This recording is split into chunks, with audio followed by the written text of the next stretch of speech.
वर्षा में कांग्रेस का नया मजबूत महिला नेतृत्व भारती संदीप दहिकर चर्चा में। नगराध्यक्ष पद की रेस में उभरी कांग्रेस की जनप्रिय उम्मीदवार भारती दहिकर वर्षा चुनाव में नई हलचल।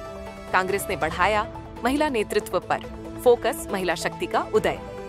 वर्षा में भारती दहिकर बनी कांग्रेस की प्रबल दावेदार। वर्षा नगर परिषद चुनाव कांग्रेस की ओर से पढ़ी लिखी और कर्मठ उम्मीदवार। सुर्खियों में विकास और महिला सुरक्षा एजेंडा। भारतीय दहिकर की दावेदारी पर बढ़ा उत्साह। वर्षा की राजनीति में नई उम्मीद। कांग्रेस की भारतीय दहिकर पर टिकी नजरें। Breaking news. वर्षा की राजनीति में नई हलचल। कांग्रेस की ओर से उभर कर आई नई मजबूत महिला नेतृत्व की पहचान।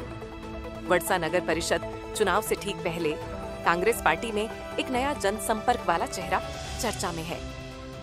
भारतीय संदीप दहिकर ने कांग्रेस की ओर से नगराध्यक्ष पद के लिए अपनी दावेदारी औपचारिक रूप से सामने रखी है। लंबे समय से सामाजिक सेवा, महिला अपलिफ्टमेंट और शिक्षा के क्षेत्र में सक्रिय भारतीय दहिकर को वर्षा की जनता एक ईमानदार, पढ़ी लिखी और जमीनी स्तर पर काम करने वाली महिला नेता के रूप में जानती है। दावेदारी पेश करते हुए भारती दहिकर ने कहा, वर्षा का संतुलित विकास, महिलाओं की सुरक्षा और युवाओं के लिए रोजगार सृजन, यही मेरी प्राथमिकताएं हैं। राजनीति मेरे लिए पद नहीं, सेवा का मार्ग है। वर्षा को एक विकसित, सुरक्षित और सशक्त शहर बनाना मेरा संकल्प है। कांग्रेस कार्यकर्ताओं में उनके नाम को लेकर खासा उत्साह दिखाई दे रहा है। वहीं स्थानीय नागरिकों के बीच भी यह चर्चा तेज है कि क्या वर्षा को एक मजबूत, शिक्षित और कर्मठ महिला नेतृत्व मिलने जा रहा है। वर्षा नगर परिषद चुनाव में कांग्रेस की जनप्रिय उम्मीदवार के रूप में भारतीय संदीप दहिकर का नाम तेजी से हो रहा है मजबूत। नमस्कार, मी भारती संदीप दहिकर। मी काँग्रेसची उमेदवार आहे।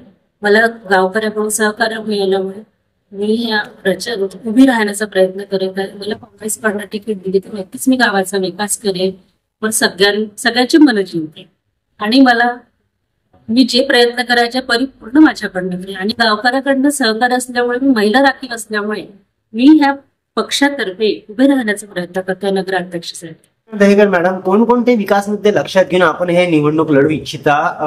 काय नेमकी समस्या आपल्याला आपल्या शहरामध्ये दिसते? मला नाल्यांचे प्रॉब्लेम दिसतात आणि रस्ते सगळीकडे रस्ते, सगळे परिपूर्ण रस्ते, फार 25% वगैरे रस्ते तर चांगले आहे, 75% रस्ते बरोबर। मी सगळ्या गावाचा विकास करून ह्या हेतू पुरस्पराने मी उमेदवाराकडनं तिकिटाची मागणी केलेली आहे। आणि मला गावकऱ्याकडनं सहकार्य असल्यामुळे मी सुद्धा मी इथे क्लासेस घेते, वर्कआउट क्लासेस, योगा क्लासेस, आणि मला महिलांचं जिथे कुठे बोलवलं की मी नक्की नेहमी समावेश होते महिलांसोबत। महिला सशक्तीकरणामध्ये आपलं जे सहयोग आहे ते अमूल्य आहे। प्रत्येक वेळेला महिला सशक्तीकरण करते आपण समोर जातच असतात, पण जर आपण निवडून पक्षाने तिकीट दिली आणि निवडून आले, अध्यक्ष बनले, तर महिला सशक्तीकरणासाठी कशा प्रकारची उपाययोजना आपल्याकडून असणार आहे? मी सगळं काही त्या ज्या म्हणतील ते सगळं काही करण्यासाठी तयार आहे। सगळ्याच्या समस्या बघीन काय आहे, आणि महिला समस्येसाठी तर अगदी पहिलेच समोर यावं लागेल की नाही आजच्या तारखेमध्ये। त्याच्यासाठी मी परिपूर्ण प्रयत्न करेन। महिलांच्या जे काही विचार असतील त्याच्याने मी परिपूर्ण प्रयत्न करेन। ज्या समस्या असेल नक्कीच मी परिपूर्ण करेन। आणि मला माहिती आहे की गावामध्ये मला सगळेजण आतापासूनच सहकार्य करत आणि सगळ्यांचा पाठिंबा आहे की तुम्ही करू शकता। आतापासून माझ्याजवळ समजा घेऊन प्रश्न घेऊन आलेले की तुम्ही आम्हाला हे करून द्या, ते करून द्या, मी नक्कीच पदावर आले की नक्कीच मी करेन। आतापासून वाढलेले आहे आणि मी सगळ्यांना म्हटलं की नक्कीच मी करेन। मी जनतेच्या सर्वांगीण विकासाकरता नगराध्यक्ष पदासाठी उमेदवारी मागितली आहे।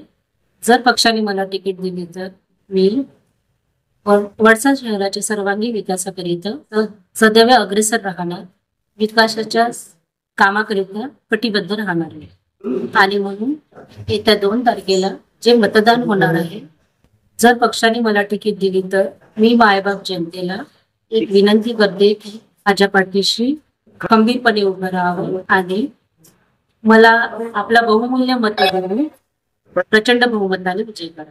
धन्यवाद। धन्यवाद।